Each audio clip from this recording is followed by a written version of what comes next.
A man went to a hotel and walked up to the front desk to check in. The woman at the desk gave him his key and told him that on the way to his room there was a door with no number that was locked and no one was allowed in there.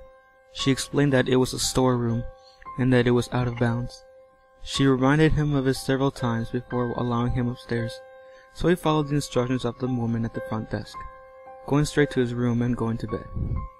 However, the insistence of the woman had piqued his curiosity, so the next night he walked down the hall to the door and tried to handle it. Sure enough, it was locked. He bent down and looked through the wide keyhole. Cold air passed through it, chilling his eye.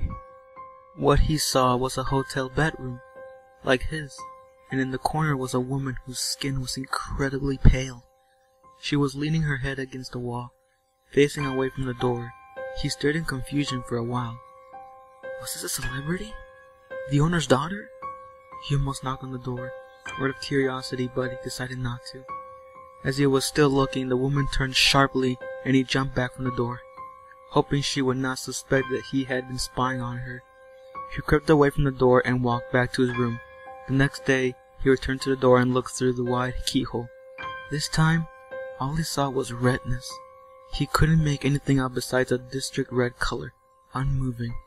Perhaps the inhabitants of the room knew he was spying the night before, and had blocked the keyhole with something red.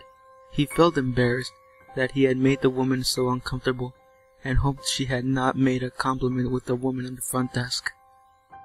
At this point, he decided to consult her for more information. After some gentle quizzing and the promise that his explanation would go no further than him, she finally said, "Well, I might as well tell you the story of what happened in that room. A long time ago, a man murdered his wife in there. We find that even now, people get uncomfortable staying there. But these people were not ordinary.